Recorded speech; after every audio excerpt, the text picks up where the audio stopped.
Night bulletin. ఇక వార్త వివరాల్లోకి వెళ్తే మాజీ ముఖ్యమంత్రి వైఎస్ జగన్ చంద్రబాబుపై తీవ్ర విమర్శలు చేశారు. యూరియా బ్లాక్ మార్కెట్ కు తరలించి దళారీ వ్యవస్థను ప్రోత్సహిస్తున్నారని ఆరోపించారు. అన్నదాత సుఖీభావ పథకంలో రైతులకు ఇవ్వాల్సిన 40,000 రూపాయలు కేవలం 5,000కే పరిమితం చేశారని మండిపడ్డారు. ఉచిత పంటల బీమాను రద్దు చేసి రైతులను ఇబ్బందుల్లోకి నెట్టారని అన్నారు. రైతులకు కనీస మద్దతు ధరగా కిలో ఉల్లికి 2,500 ఇవ్వాలని, ప్రభుత్వమే నేరుగా కొనుగోలు చేయాలని డిమాండ్ చేశారు. అయితే చంద్రబాబు నడిపే హెరిటేజ్ సంస్థలో మాత్రం ఉల్లిని కిలో 35 రూపాయలకు అమ్ముతున్నారని ఎద్దేవా చేశారు. రైతుల సంక్షేమంపై పట్టించుకొని చంద్రబాబు లాభాలకే ప్రాధాన్యమిస్తున్నారని జగన్ వ్యాఖ్యానించారు. లేకపోతే ఈ మందు తీసుకుంటే యూరియా ఇస్తాం అని చెప్పి ఈ మాదిరిగా రైతులను ఆడుకుంటా ఉన్న పరిస్థితి. అదే వైఎస్ఆర్సీపీ హయాంలో అసలు ఎక్కడా కూడా బ్లాక్ అనేది లేదు. 265 రూపాయలకి ఆ రోజులు పూర్తిగా రైతు చేతుల్లో యూరియా బ్యాగ్ పడేది. ఊరికాడనే రైతు చేతుల్లో ఆర్బీకే వ్యవస్థ ద్వారా రైతు దగ్గరనే ఊరి దగ్గరనే అమ్ముడుపోయేది. రైతులకు ఇచ్చేవాళ్ళు. సొసైటీలు, ఆర్బీకేలు ఇవన్నీ కూడా రైతులకు అందుబాటులో ఉండే కార్యక్రమం.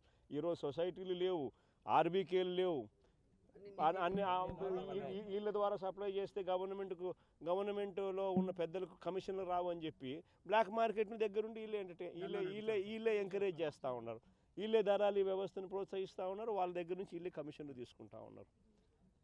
ఉల్లి దగ్గరనైనా అంతే, చీని అయినా అంతే, ఏ పంట అరటైనా అంతే, ఏ పంట మినుములు ఏ పంట వేసుకున్నా కూడా ఇదే పరిస్థితిలోనే రేట్లు లేని పరిస్థితిలోనే రైతు వ్యవసాయం చేస్తూ ఉన్నాడు. రైతుకు పెట్టుబడి సహాయం చూస్తామా అని అంటే ఈయన అన్నదాత సుఖీభావ 20,000 40,000 ఇస్తానని చెప్పినాడు. ఇంతవరకు ఇచ్చింది 5,000. అది మోసమే. రైతులకు ఉచిత పంటల బీమా అని చెప్పినాడు. ఉచిత పంటల బీమా రైతులకు ఇంతకు ముందు ప్రభుత్వంలో వైఎస్ఆర్సీపీ ప్రభుత్వంలో అందుతా ఉన్న ఉచిత పంటల బీమా పూర్తిగా ఎగరగొట్టేసినాడు. లేదు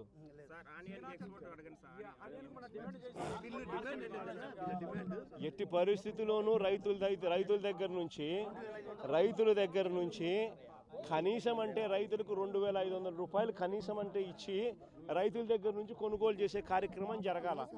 జరిగిన తర్వాత ప్రభుత్వమే దీనికి బయట రాష్ట్రాలకు కానీ లేకపోతే రైతు బజార్లలో కానీ ఇంకో చోట కానీ పెట్టి అమ్ముకునే కార్యక్రమం చేయాలా. అంతే తప్ప నుంచి అసలు రైతుల్ని గాలికి వదిలేసే కార్యక్రమం చేసేసి పక్కన వీళ్ళు హెరిటేజ్ షాపులో ఎంతకు అమ్ముతున్నారు? ఇదే ఉల్లి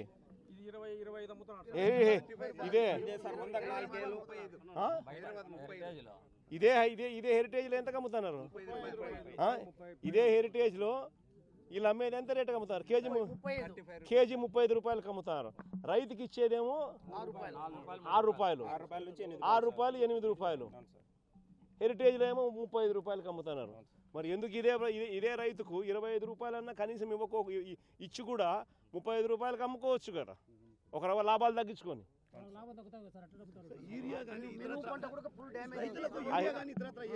ఆ హెరిటేజ్లో లాభాలు తగ్గకూడదు. చంద్రబాబు నాయుడు వ్యాపారాలు జరగాల.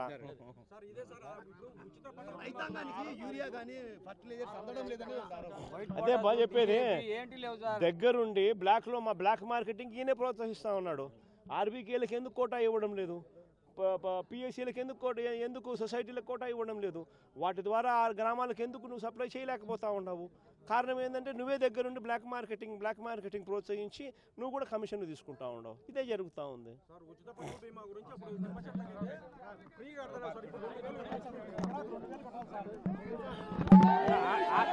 మంత్రి శ్రీధర్ బాబు మాట్లాడుతూ బీఆర్ఎస్ లోనే ఉన్న నాయకులు కాళేశ్వరం అవకతవకలపై బహిరంగంగా మాట్లాడుతున్నారని అన్నారు.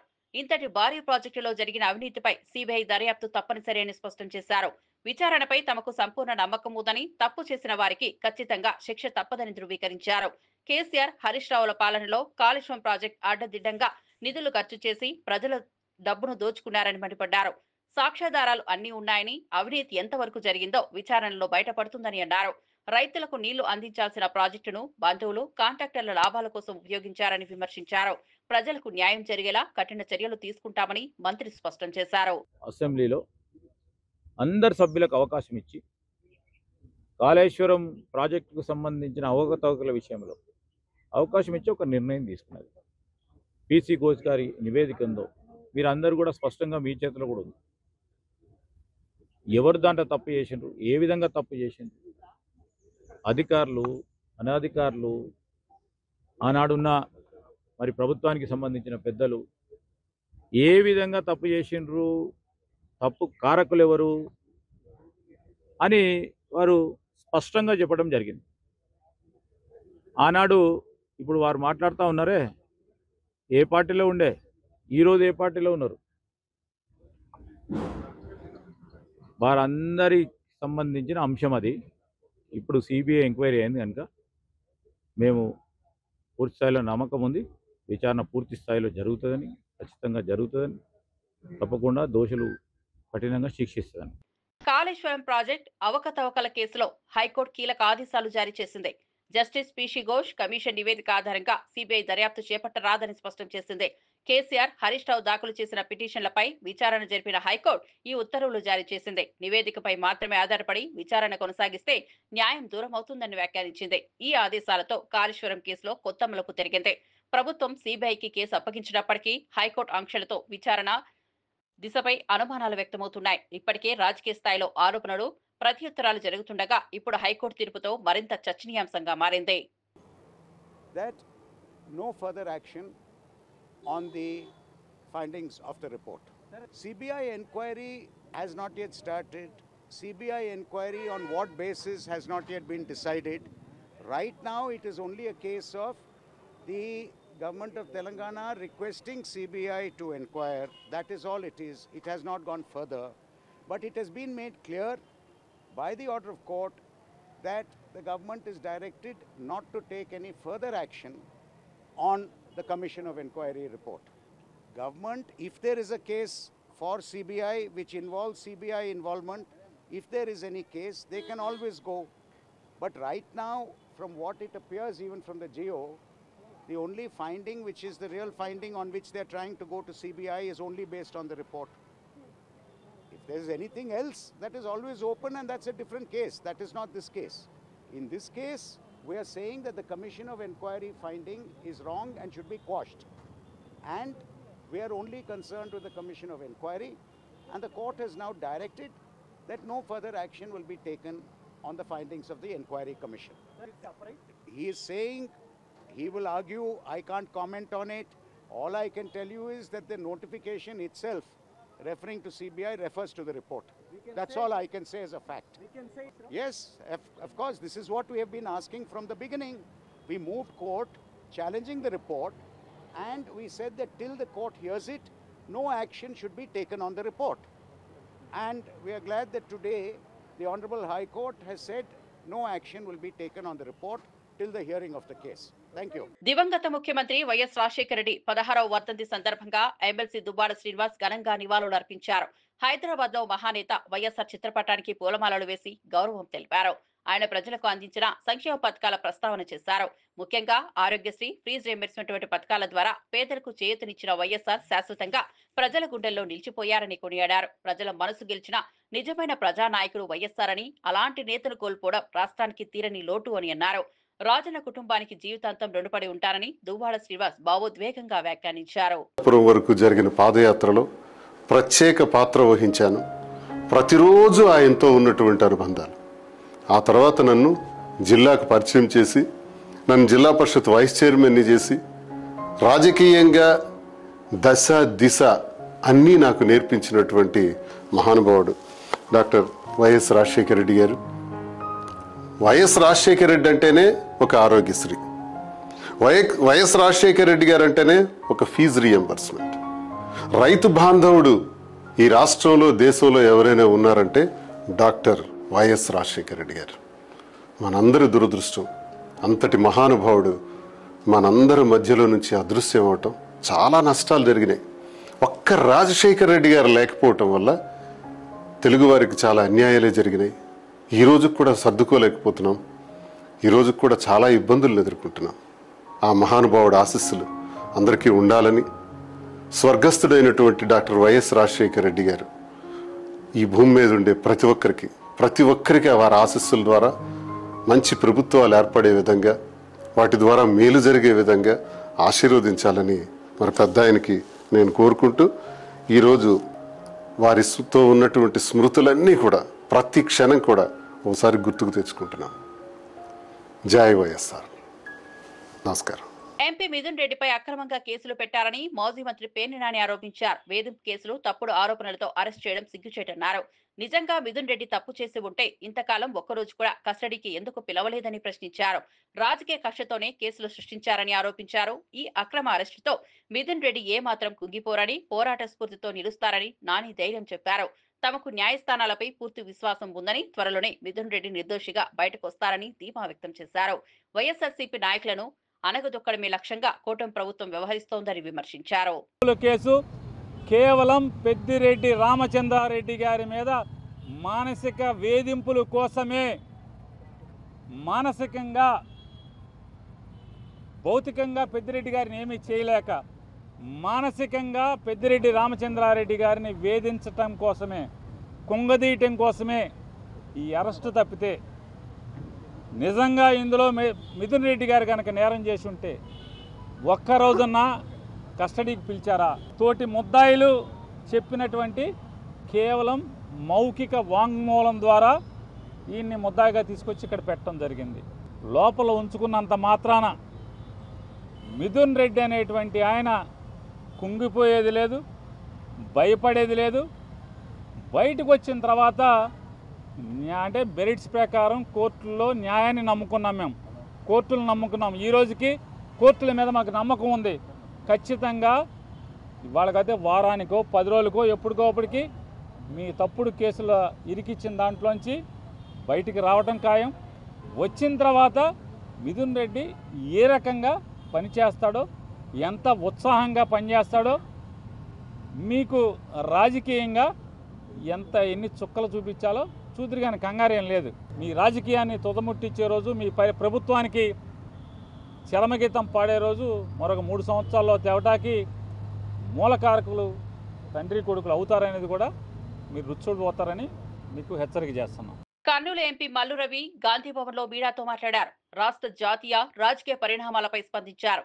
ముఖ్యంగా కవిత సస్పెన్షన్, బీఆర్ఎస్ లో కలహాల అంశం, కాళేశ్వరం కేసులో హైకోర్టు తీర్పు, సిబిఐ దర్యాప్తు దిశపై ఆయన అభిప్రాయాలు వ్యక్తం చేశారు. భవిష్యత్తులో కేటీఆర్, కేసీఆర్ పై కూడా కవిత నిజాలు బయటపెట్టే అవకాశం ఉందని వ్యాఖ్యానించారు.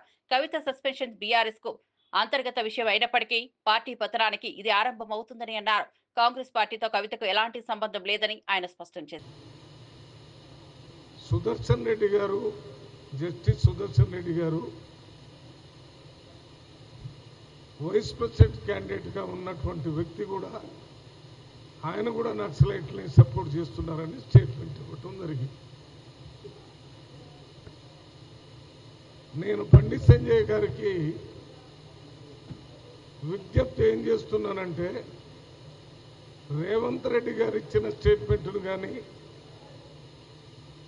లేక జస్టిస్ సుదర్శన్ రెడ్డి గారు ఇచ్చిన జడ్జిమెంట్ను కానీ మీరు పూర్తిగా చదివి తర్వాత కామెంట్ చేస్తే బాగుండేది. ఇవాళ భారతదేశంలో ఉన్న పార్టీలన్నీ కూడా ఒక ఫిలాసఫీ మీద మొదలైంది. కాంగ్రెస్ పార్టీకి ఒక ఫిలాసఫీ ఉంది, ఒక ఐడియాలజీ ఉంది. ఆ ఐడియాలజీ ఏంటి? Secularism, socialism, social justice.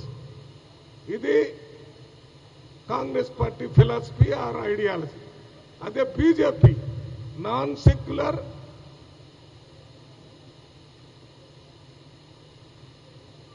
Capitalistic, non inclusive growth. ఇది వాళ్ళ ఐడియాలజీ, ఫిలాసఫీ. ఇవెందుకు చెప్తున్నానంటే, నిన్న రేవంత్ రెడ్డి గారు నక్సలైట్లకు కూడా ఒక ఫిలాసఫీ ఉందని చెప్పారు. నక్సలైట్లు ఎక్స్ట్రీమిస్టులు కానీ టెర్రరిస్టులు గారు.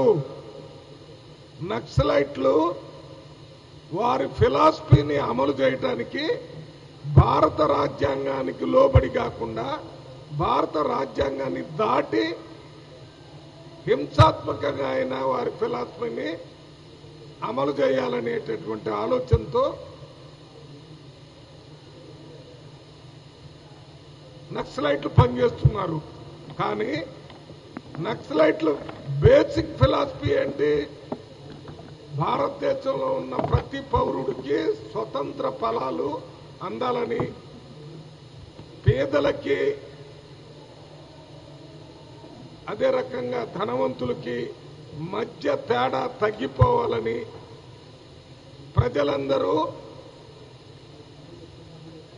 సామాజికంగా, ఆర్థికంగా, రాజకీయంగా సమాన స్థాయికి రావాలనే ఫిలాసఫీని నక్సలైట్లు వారి ముందు పెట్టుకుని ఈ ఫిలాసఫీని అమలు చేయడానికి అవసరమైతే ఆయుధాలు పెట్టి చేయాలి. వాళ్ళు చావటమో వెతుటి వాళ్ళని చంపటమో అనేది అది ఎక్స్ట్రీమిజం. ఈ ఎక్స్ట్రీమిజానికి రేవంత్ రెడ్డి గారు ఎక్కడ సపోర్ట్ చేయాల. మరి ఏం సపోర్ట్ చేశాడు? పేదవాళ్ళని పేదరికం నుంచి బయటికి తీసుకొని రావాలంటే వారికి ఆర్థిక స్తోమత లేదు కాబట్టి వారికి 5 లక్షల రూపాయలతో ఇందిరమ్మ ఇళ్లు కట్టియాలని నిర్ణయం తీసుకున్నాం. పేదవారికి ధనవంతులతో పాటు సన్న బియ్యం తినే అవకాశం లేదు కాబట్టి సన్న బియ్యం ఇచ్చే ఏర్పాటు చేశారు. పేద ప్రజల పిల్లలు కార్పొరేట్ స్థాయిలో చదువుకునే అవకాశం లేదు కాబట్టి ఇంటిగ్రేటెడ్ రెసిడెన్షియల్ స్కూల్స్ పెట్టి దాంట్లో ఎస్సీ, ఎస్టీ, బీసీ, మైనారిటీ వీరందరికీ కూడా కార్పొరేట్ స్థాయి ఎడ్యుకేషన్ చేసే అవకాశాన్ని కల్పించాడు. ఇది నక్సలైట్ల ఫిలాసఫీలో ఉంది. రాజ్యాంగం ప్రకారం అంబేద్కర్ రాసిన రాజ్యాంగంలో ప్రజలందరూ ఆర్థికంగా, రాజకీయంగా, సామాజికంగా సమానత్వానికి రావాలని ఆర్టికల్స్ అన్నిట్లో రాయటం జరిగింది. రేవంత్ రెడ్డి గారు రాజ్యాంగానికి లోబడి రాజ్యాంగంలో అంబేద్కర్ గారు ఇచ్చినటువంటి ఆర్టికల్స్ ప్రకారం పేదవాళ్ళకి ఆర్థికంగా, రాజకీయంగా, సామాజికంగా లాభం జరగాలని పనిచేస్తున్నాడు. అందులో భాగంగానే మొట్టమొదటిసారి తెలంగాణ రాష్ట్రంలో కులగణన చేసి బీసీలకి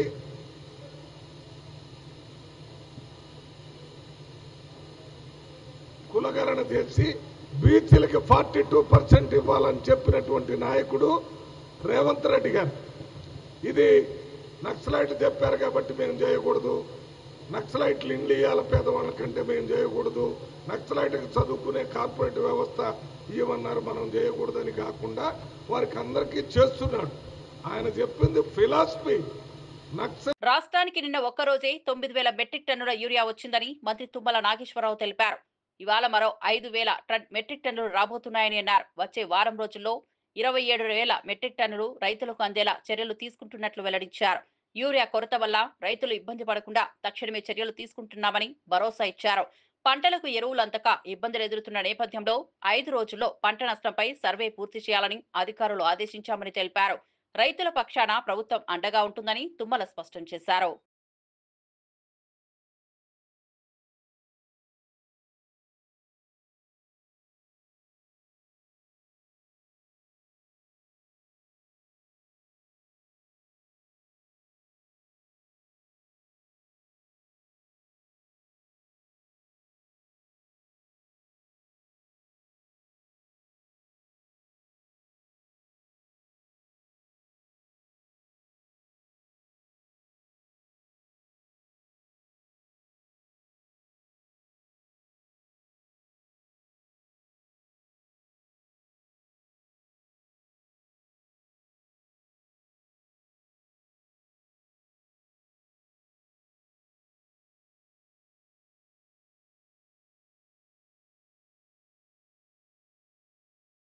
సిద్దిపేట జిల్లా హుస్నాబాద్ లో బీఆర్ఎస్ శ్రేణులు కల్వకుంట్ల కవిత ఫ్లెక్సీని దహనం చేశారు.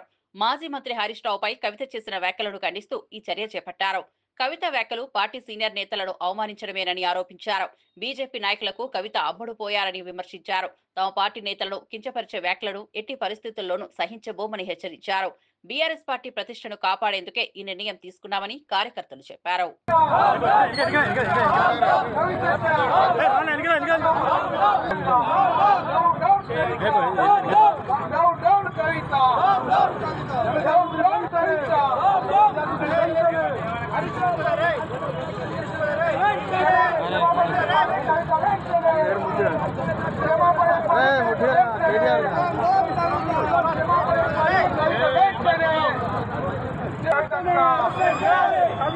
పార్టీ నుంచి వెంటనే కవితను పార్టీ నుంచి వెంటనే జై తెలంగాణ జై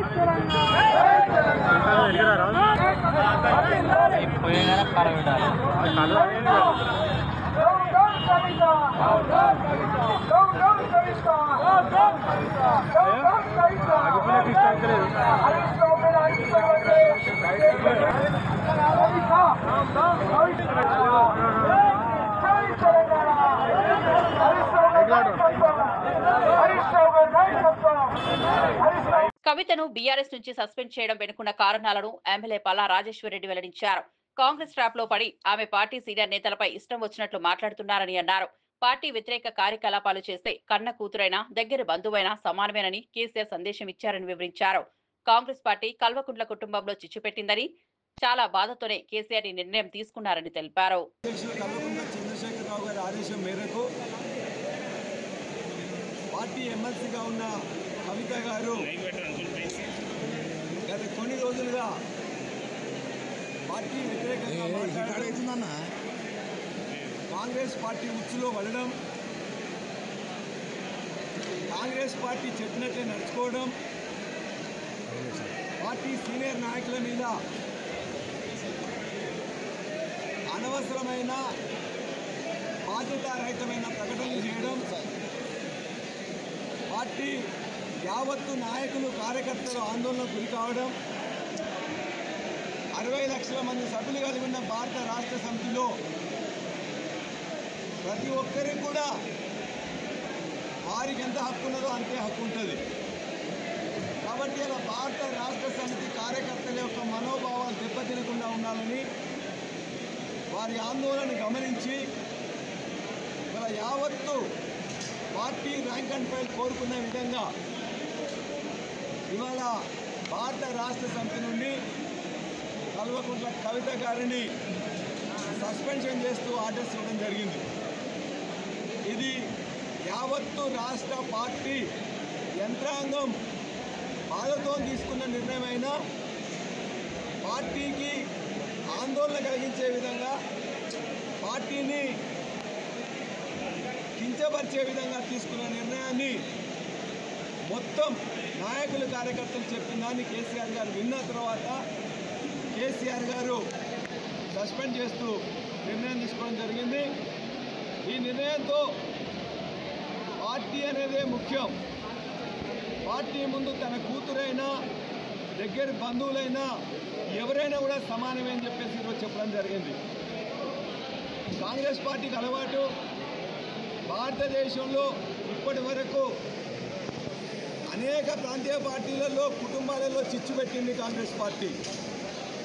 అది తమిళనాడు ఉదాహరణ తీసుకున్నా, కర్ణాటకలో జేడీఎస్ ఉదాహరణ తీసుకున్నా, లేక ఇతర పార్టీలలో ఎక్కడ తీసుకున్నా కూడా ప్రాంతీయ పార్టీల్లో కుటుంబాలు ఉన్నప్పుడు ఆ కుటుంబాల్లో చిచ్చు పెట్టడం అనేది కాంగ్రెస్ పార్టీకి వెన్నతో పుట్టిన విద్య. ఇవాళ ఇక్కడున్న కాంగ్రెస్ పార్టీ కూడా దురదృష్టవశాత్తు వారి యొక్క దుశ్చర్యలకు కవిత లోను కావడం, మా పార్టీని బలహీనపరిచే విధంగా చూడడం, దానిని యావత్తు నాయకులు కార్యకర్తలు కూడా కేసీఆర్ గారికి పార్టీ నాయకత్వానికి చెప్పినప్పుడు తప్పనిసరి పరిస్థితుల్లో బాధాకరంగానే ఈ నిర్ణయం తీసుకున్నారు. ఇక్కడ ఇలా ఈ జనగామ నియోజకవర్గంలో జరుగుతున్న యావత్తు నాయకులు కార్యకర్తలు కూడా మీరు చూసిండ్రు, ఇదే అభిప్రాయం వ్యక్తం చేసిండ్రు. వాటి పార్టీ శ్రేయస్సు దృష్ట్యా, తెలంగాణ శ్రేయస్సు దృష్ట్యా వారు తీసుకున్న నిర్ణయాన్ని మేము ఆహ్వానిస్తున్నాం. దీన్ని ఈ చర్యతో ఇంకెవరన్నా కూడా పార్టీ వ్యతిరేకంగా మాట్లాడినట్లయితే వారు కూడా ఆలోచించుకోవాల్సిందిగా కోరుతున్నాం. ఎమ్మెల్యే పాల్వాయి హరీష్ కల్వకుంట్ల కుటుంబంపై తీవ్ర వ్యాఖ్యలు చేశారు. అవినీతి సొమ్మును అడ్డగోలుగా సంపాదించి ఎక్కడ పెట్టాలో తెలియక కుటుంబంలో లుకులుకులు మొదలయ్యాయని అన్నారు. పంపకాల్లో తేడా వల్లే కుటుంబంలో గొడవలు చెలరేగాయని ఆరోపించారు. హరీష్ రావు, సంతోష్ రావు కేసీఆర్ ను నిండా ముంచారని అన్నారు. సిబిఐ ముందు అన్ని విషయాలు బయటపెడితే వాస్తవంగా ఖచ్చితంగా వెలుగులోకి వస్తాయని అన్నారు. మరియు హరీష్ రావు గారు కేసీఆర్ను నిండా ముంచారు. ఈ విషయంలో వీళ్ళిద్దరు చేయబట్టే కేసీఆర్కు ఈ దుస్థితి పట్టింది అని కవిత గారు చెప్పారు. కాబట్టి నేనేమనుకుంటున్నా అంటే మా నాయకులు కూడా ఒక 2 చోట్ల చెప్పాను, మీకున్న సమాచారాన్ని సిబిఐతో షేర్ చేసుకోండి, తప్పకుండా వాస్తవాలు బయటకు వస్తాయి. అట్లీస్ట్ ప్రజాక్షేత్రంలో పార్టీ బీఆర్ఎస్ పార్టీ శిక్షింపబడినా దానికి కారణం ఎవరు అనేది ఓవర్ పీరియడ్ ఆఫ్ టైం తెలుస్తుంది.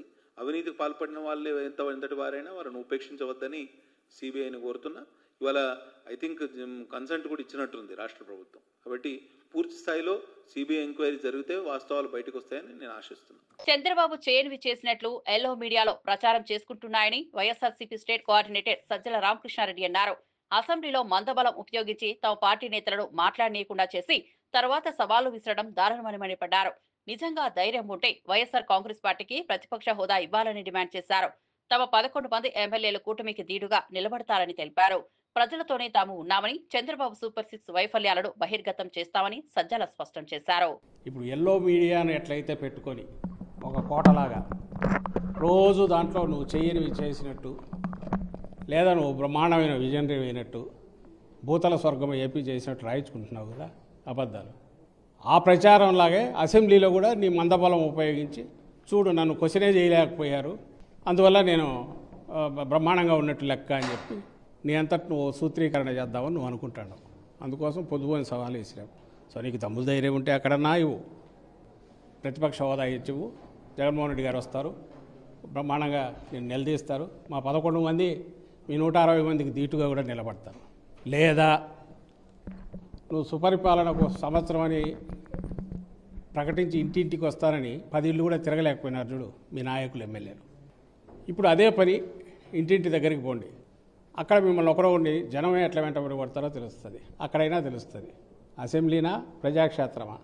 మేము చేసాం ఏడాది పాలన మోసం, దాని గురించి ఇప్పుడు చేస్తున్నాం బాబు షూరిటీ మోసం గ్యారెంటీ అనే కార్యక్రమం. దానికి వస్తున్న స్పందన ఏంటి? మేము చేయగలుగుతున్న దీన్ని నీకు అంత అసెంబ్లీలో అంత మెజారిటీ ఉంది, బ్రూటల్ మెజారిటీ ఉంది, నీకు ఉంది, నీకు మందబలం అంత ఉంది, నువ్వేమో కిందికి వెళ్ళలేకపోతున్నావు. జగన్మోహన్ రెడ్డిని కలవడానికి రోజు 1000 మంది వస్తుంటారు. ఆ 1000 మందిని తీసుకోవడానికి ఆయన కలపడం ఎట్లడానికి కొన్ని పద్ధతులు ఫాలో కావడం ఎవరైనా చేయాలి. మీరు కేకలేసి అరిచినా వచ్చేవాళ్ళు ఎవరు ఉండరు, లేదా మీరు బొంగపోయి ఇల్లు తిరిగినా మీకు వచ్చి నమస్కారం పెట్టి దగ్గరికి తీసుకునే వాళ్ళు ఎవరు ఉండరు, లేదా మీ దగ్గర వచ్చేసి తమ గోడు చెప్పుకునే వాళ్ళు కూడా ఎవరు ఉండరు. ఎందుకంటే గోడు చెప్పినా మీరు పట్టించుకోరు కాబట్టి. ఈరోజు కూడా ప్రతిపక్షంలో ఉన్న ఇక్కడికి వస్తున్నారు ఎవరైనా వచ్చి బాధలు చెప్పుకుంటూ మాకు ఏదైనా ఇచ్చేయండి అది చేయండి అని. అక్కడికి ఎవడు పోవట్లా, ఎందుకంటే ఏదో జరగదు కాబట్టి.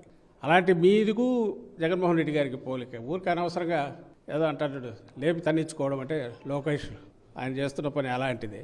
మీ నాన్నకు కానీ నీకు కానీ అభిమానులు ఉండరు, ప్రేమించే వాళ్ళు ఉండరు, మిమ్మల్ని వచ్చి ఒక్కసారి మీ దగ్గర మిమ్మల్ని పలకరిస్తే చాలనుకునే వాళ్ళు ఉండరు. ఇక్కడ జగన్మోహన్ రెడ్డి గారిని కలిస్తే చాలనుకునే వాళ్ళు రోజు 1000 మంది వస్తుంటారు.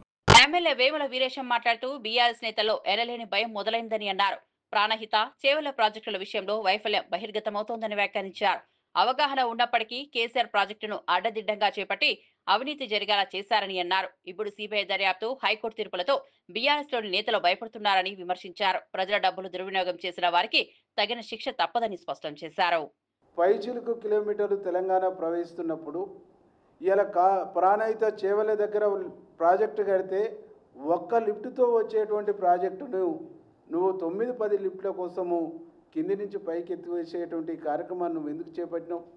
నువ్వు వేసినటువంటి ఇంజనీర్ల కమిటీనే ఇక్కడ నీకు ఫీజిబిలిటీ లేదనుకున్నప్పుడు ఇంకా 3 నుంచి 4-5 కిలోమీటర్ల కిందికి వచ్చి నువ్వు ప్రాజెక్టు కడితే ఇక్కడ కూడా ఒకటే లిఫ్టుతో మనం నీళ్ళు ఎత్తిపోసుకోవచ్చు. మీరు తవ్వినటువంటి కెనాల్ కూడా వేస్ట్ కాదు, వేస్ట్ అయితే కూడా 3-4 కిలోమీటర్ల కెనాల్ మాత్రమే వేస్ట్ అయింది, మెయిన్ కెనాల్ అని చెప్పినప్పటికి కూడా కేసీఆర్ కిందికి వచ్చి కట్టిందంటేనే దీంట్లో అవినీతి అనేటువంటిది దాగింది, స్వార్థం అనేటువంటిది దాగి ఉన్నది, దీంట్లో దోపిడీ అనేటువంటి కాన్సెప్ట్ ఉన్నది అనేటువంటిది ప్రజలు గమనిస్తూ ఉన్నారు. దివంగత ముఖ్యమంత్రి వైఎస్ రాజశేఖర రెడ్డి వర్ధంతి సందర్భంగా ఆయనను స్మరించుకున్న ఏపీసీసీ అధ్యక్షులు వైఎస్ షర్మిల, కోట్లాది మంది ప్రజల గుండెల్లో వైఎస్ఆర్ ఎప్పటికీ నిలిచిపోతారని తెలిపారు. ఆయన ప్రవేశపెట్టిన ఆరోగ్యశ్రీ, ఉచిత విద్య, రైతు బీమా వంటి అద్భుతమైన పథకాల వల్ల ప్రజలు ఎన్నో లబ్ధులు పొందారని గుర్తు చేశారు. వైఎస్ఆర్ మరణాన్ని జీర్ణించుకోలేక దాదాపు 700 మంది కన్నుమూసిన విషయాన్ని ప్రస్తావిస్తూ వారి కుటుంబ సభ్యులకు హృదయపూర్వక నివాళులు అర్పిస్తున్నారని తెలిపారు. ప్రజల సంక్షేమం కోసం చివరి శ్వాస వరకు కృషి చేసిన మహానేత వైఎస్ఆర్ తెలంగాణ ఆంధ్ర ప్రజల హృదయాల్లో చిరస్థాయిగా నిలుస్తారని అన్నారు. ఆయన బాటలో నడుస్తూ ప్రజాసేవకుడిగా తాను కృషి చేస్తారని షర్మిల దృఢంగా తెలిపారు. రాజశేఖర రెడ్డి గారిని ఎంతో ప్రేమించిన వారు ఎంతో మంది ఉన్నారు. ఎంతో మంది కోట్ల మంది ప్రజల గుండెల్లో రాజశేఖర రెడ్డి గారు ఉన్నారు. వాళ్ళ ఇళ్లలో దేవుల పటాల పక్కన రాజశేఖర రెడ్డి గారు పెట్టుకున్న వారు ఉన్నారు. ఆయన అద్భుతమైన పథకాల వల్ల లబ్ధి పొందిన వాళ్ళు ఎంతో మంది ఉన్నారు. వాళ్ళందరికీ కూడా రాజశేఖర రెడ్డి గారి మీద ఉన్న వారికి ఉన్న అభిమానానికే మనస్ఫూర్తిగా కృతజ్ఞతలు చెప్పుకుంటున్నాం. మరొకసారి ఈరోజు మనందరము గుర్తు చేసుకోవాలి రాజశేఖర రెడ్డి గారి అద్భుతమైన జీవితం. దేవుడు రాజశేఖర రెడ్డి గారిని ఎంత గొప్పగా వాడుకున్నారో 16 సంవత్సరాలు అయిపోయినా కూడా ఇంతమంది గుండెల్లో రాజశేఖర రెడ్డి గారు ఇంకా బ్రతుకున్నారు అంటే అది సామాన్యమైన జీవితం కాదు. ఆరోగ్యశ్రీ అయినా, రైతులకి ఉచితంగా విద్యుత్ అయినా, ఫీజు రీయింబర్స్మెంట్ అయినా, ఇలాంటి ఎన్నో అద్భుతమైన పథకాలు రాజశేఖర రెడ్డి గారి గుండెల్లో నుంచి పుట్టిన పథకాలు. వాటన్నిటిని బట్టి మరొకసారి దేవునికే give him all the glory. And ఇంత అద్భుతమైన జీవితం రాజశేఖర రెడ్డి గారికి ఇచ్చారు. అందును బట్టి ఇంత ఆదరణ ప్రజలు రాజశేఖర రెడ్డి గారికి ఇచ్చారు. అందును బట్టి అందరికీ మరొకసారి కృతజ్ఞతలు చెప్పుకుంటూ, మరి ముఖ్యంగా రాజశేఖర రెడ్డి గారు చనిపోతే ఆ బాధను భరించలేక, ఆ నిజాన్ని జీర్ణించుకోలేక ఆయన వెనకాలే దాదాపు 700 మంది వాళ్ళ ప్రాణాలు వదలటం జరిగింది. వాళ్ళందరికీ కూడా, వారి కుటుంబాలందరికీ కూడా ఈరోజు రాజశేఖర రెడ్డి గారి కుటుంబం, రాజశేఖర రెడ్డి గారి అభిమానులు మనస్ఫూర్తిగా నివాళులు అర్పిస్తున్నాం. ఇవి బులెటిన్ విశేషాలు. మరో బులెటిన్లో మళ్ళీ కలుద్దాం.